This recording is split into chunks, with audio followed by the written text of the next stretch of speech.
can young entrepreneurs access international markets? Joining inclusive value chains is a possible way to attain this goal. In a globalized economy, investment and trade are inextricably linked through international production networks. Firms invest in productive assets worldwide and trade inputs and outputs in global value chains, commonly referred to as GVCs, of various degrees of complexity.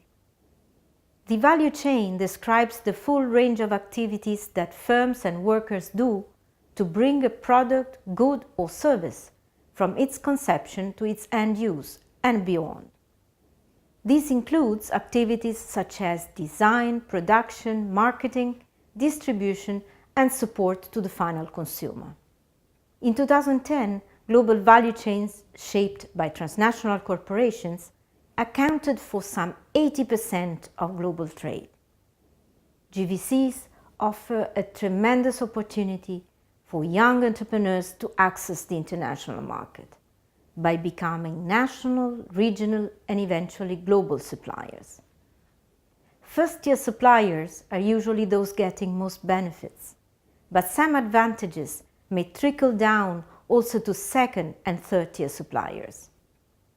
Incorporating local suppliers into global value chains may also result in tangible benefits for transnational corporations, or TNCs, such as reduced operating costs, increased product quality, or access to new local supply and distribution channels.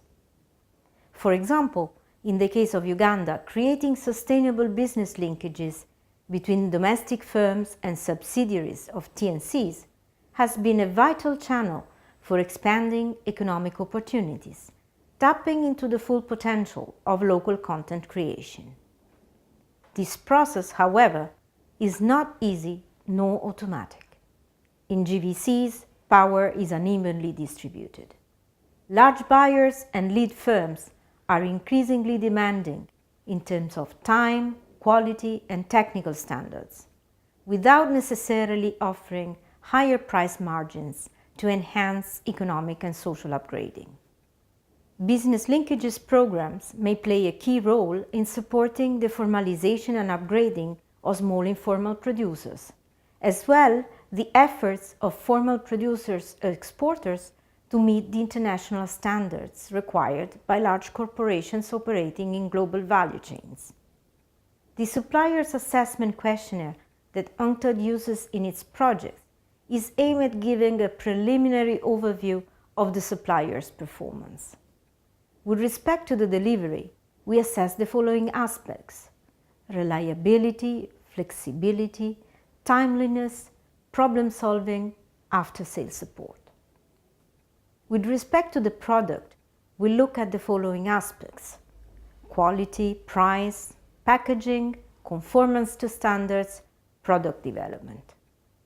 The overall aim is to give suppliers a simple tool that will state their strengths and weaknesses in several aspects, not only to understand whether the suppliers meet what the TNCs expects from them, but also to determine whether there are discrepancies with what they think of themselves when it comes to evaluating their own performance. In view to attaining the Sustainable Development Goals, it is also possible to make use of the potential synergies between linkages creation and inclusive strategies by linking large buyers via the formal sector to the informal sector in urban and rural areas.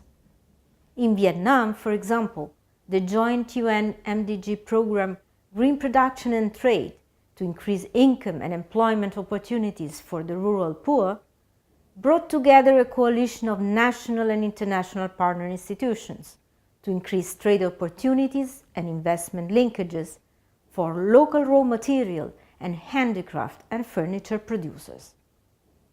The initiative used the value chain approach to identify business opportunities for integrating local small firms located in the poor northern provinces of Vietnam remote areas into regional and international value chains. Support covered the entire value chain from raw material supply to exports rather than only parts of it. small producers were encouraged and assisted in their efforts to adopt health and safety standards and improved waste treatment, and to introduce new product lines with the help of experienced designers, taking inspiration from traditional and ethnic styles, but giving them a modern tweak to appeal to domestic and international buyers such as IKEA. UNCTAD's business linkage programs have increasingly incorporated inclusiveness and sustainability principles to ensure the beneficial inclusion of the poorest segment of the population, especially in rural settings. 2 projects were recently launched in the United Republic of Tanzania and Zambia, aimed at promoting business linkages in the sustainable tourism and green construction value chains, respectively. They are designed to support small local suppliers meeting the environmental standards of TNCs, such as Lafarge in Zambia and Lavazza in Tanzania, and at developing the right entrepreneurial mindset of poor rural entrepreneurs and marginalized urban producers. TNCs may opt for inclusive models on a voluntary basis, giving preference or offering training programs to members of target groups with a history of marginalization and discrimination. Preferential public procurement can also be a powerful tool to encourage companies to adopt inclusive business models and to help small local producers to be integrated into broader value chains.